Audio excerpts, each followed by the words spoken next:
Today, I want to ask you the question, is your past blocking your destiny? I'm Aisha. I'm the host of the Girl Heal podcast. I'm also international motivational speaker, holistic life coach, and best-selling author. And I am on a mission to impact as many lives as possible, starting with my own, putting my own self out into the world and sharing wisdom and insight and lessons that I have learned along my own journey. So stay tuned for today's episode. All right, so today's question is your past blocking your destiny? Because I know for me it was. You know, a lot of the low self-worth and a low self-image that I had literally created this image in my mind that I wasn't capable, that I wasn't good enough, that I didn't have what it took to make it. And it wasn't until I started doing self-development work and work on myself that I realized, like, man, I got to change my mindset if I want to be successful, if I really want my life to matter, and if I really want to show up for God the way he showed up for me, because I know I got a purpose and I know everybody has a purpose. But a lot of times, it's not even a lot of times, y'all.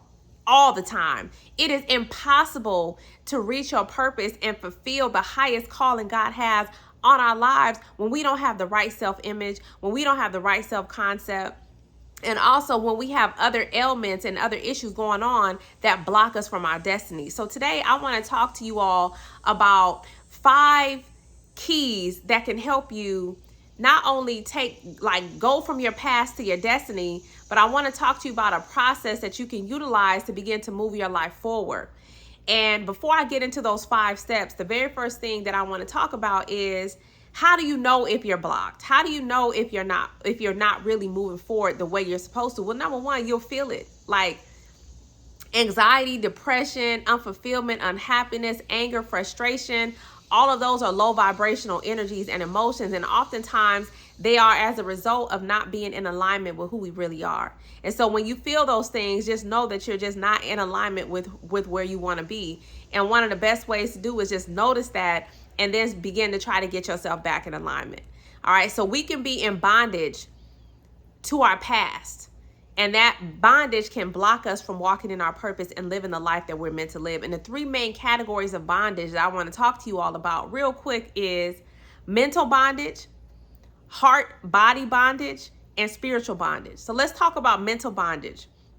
Mental bondage is where you have such a poor self-concept of who you are that you'll never make the choice to put yourself out there, that you will allow fear, low self-worth, lack of confidence to really begin to make the decisions that can help move your life forward and put you in position to become who you are meant to be.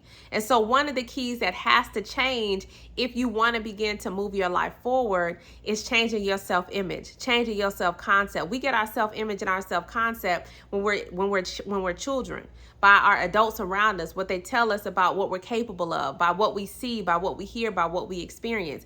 We get it from other kids in school. We get it from teachers. We get it from social media, from society. And so what we want to begin to do is get our self-image from God. And when we can make that shift and begin to see ourselves the way God sees us, then all kind of doors will open up for us, because the way God sees us is the truth. And that's what's important. I don't care what the facts look like. I don't care what nobody told you about who you are and what you're capable of. What matters is what God told you about who you are and what you're capable of.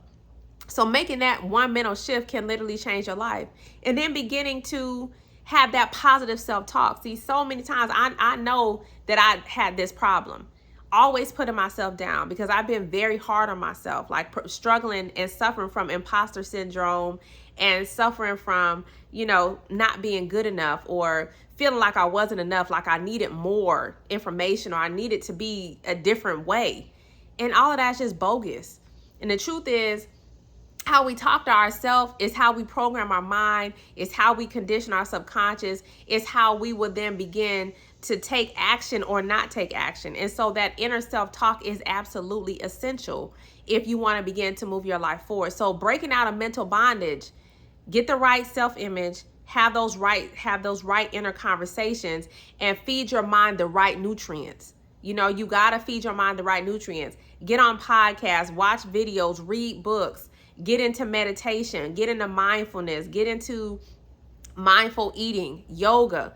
ways to silence the mind, still the mind, practicing mudras and things of that nature can begin to unlock not just mental, heart, and spiritual bondage, but it'll begin to open up new doors for you. So that's mental bondage. Secondly, let's touch on heart-body bondage. Our body is always talking to us. If we have any ailment ever, our body is communicating that something isn't right.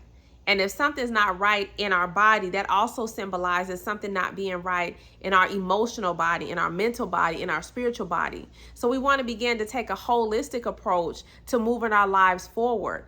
And so when your body is talking to you, you got to listen to it. One of the best ways to begin to make those changes is detoxing. Take a current look at your health and begin to associate what are the mental and emotional root causes of these physical issues that I'm currently experiencing. What do I need to change inside of me in order for my body to operate at its fullest potential? Because I'm gonna tell you something, it's impossible to live out your true calling if you fat, sick, nearly dead, if you are dealing with inflammation, even if you skinny. Sometimes skinny people may think skinny people are healthy. That don't mean you healthy. You can have some major issues going on even if you look like you don't. And so a lot of times it's about taking an honest assessment of where we are. I went to an iridologist yesterday and she told me some of the things that I needed to work on within myself. So taking those extra steps and going to the doctor, getting the checkups, taking a holistic approach and looking at some things that you can change within your body so you can begin to unlock your destiny. Let's talk about heart real quick. When you have a broken heart, first of all, I don't know anybody that has never suffered from a broken heart, from heartbreak. Heartbreak can literally hold you back from being who you were meant to be. Because when you have a broken heart, you get so consumed in the loss. You get so consumed in feeling like your world is over with or life will never be the same. And you have all these overwhelming feelings of emotions and sadness and maybe even guilt and grief. And those emotions can consume you so much so that you get completely off track with who you are. And so you turn to food or you turn to drugs or you turn to alcohol or you turn to other things to try to numb the pain. But the only way through the pain is to feel the pain, to embrace the pain, to accept the pain, and to take the lessons from the pain and to take a spiritual approach, because God says that everything that's happening is happening for us. It's happening for our own elevation. And so if we can take that approach, then we can begin to start looking at things differently. Wayne Dyer even says that, when you begin to change the way you look at things, the way you look at things will start changing. And I'm not here to say that it's some really messed up things and some really heartbreaking things that have happened to me and other people. But even with that being said, that's my son upstairs if y'all hear him in the back. But even with that being said, it's still a matter of you're here for God, right? We're here to do his work, his calling on our lives, his will for our lives. And when we realize that we only here for a short amount of time and that there's a creator that put us here and he's orchestrated all types of details of our lives, we got to begin to rely on him, because sometimes things just don't make sense and we question like, why is this happening? But we got to understand it's for a purpose. And maybe we don't understand that purpose just yet, but I promise you it's for a purpose, because God doesn't do anything without a purpose. So that's my heart body. Let's talk about spiritual. When you are not moving forward into your destiny, your soul is in bondage. You will not be happy going to that job. I don't care how much money you make. You could be making $1,000 a day, $10,000 a day. And even though that sounds great, right? It's a lot of money, but there's a lot of rich people who commit suicide. It's a lot of people out here who making a lot of money who are completely unhappy with their life and with themselves. So we want to make sure that we tap into our purpose. What are we here to do?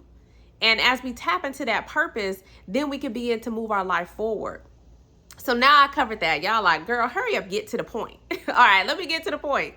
So what are the 5 steps you can take today to move your life forward? Number 1, desire. You got to have a desire to heal. You got to have a desire to move your life forward.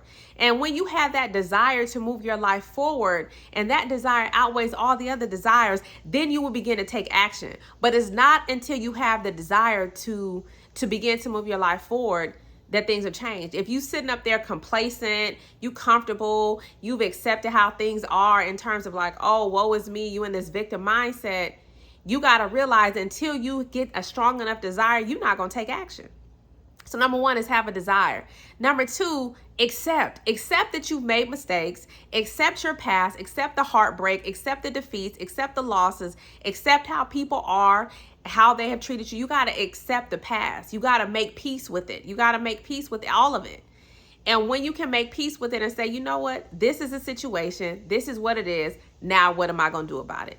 And that moves you on to step number three, which is the lessons. What did I learn from these experiences? What did these people taught me? What did this man taught me who broke my heart, who broke me all the way down? Why did I even let him break me all the way down? What does that say about me and my own worth and my relationship with God? Because we can't make men our God. And that was one of the things that I struggled with in my past relationships. And so you want to begin to ask yourself those questions, like, what are the lessons that these heartbreaking experiences have taught me, or these experiences have taught me? And number four, decide who you're going to be now as a result of that. How are you going to show up, and what are you going to do about it?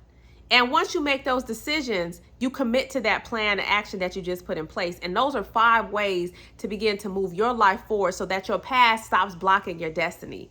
All right, so I hope that you've enjoyed this video. Follow for more holistic hacks.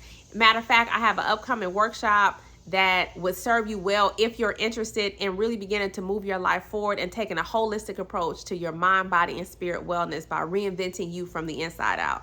I hope you enjoyed this video. Hit the bell icon and the subscribe button as well if you like this type of content. Follow me on social media and drop a comment below. Let me know how this video resonates with you. I wish you all the best. Until next time, God bless.